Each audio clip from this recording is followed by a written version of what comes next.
Ay nako, ang init naman ngayon. Ang hina ng electric fan na to. Hindi ba uulan? Para lumamig naman, no? Teka, paano ba ito lakasan? Ang init naman, ang hina ng electric fan, no? Nahihingal na ako. Teka. Oreo, alam mo ba kung paano lakasan to? Ang init ang hina. Ako, hindi ko alam kung paano to. Paano nga ba to? Teka, tignan ko nga. Ay, di ko rin alam. Ikaw, Chunky, alam mo ba yan kung paano lalakasan? Tignan nga natin. Paano ba yan?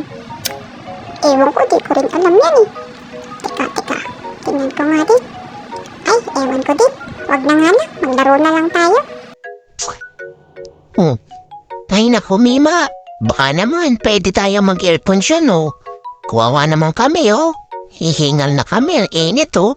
Di kami makapag-play ng maayos. Ang init-init kasi, ang hina ng electric fan.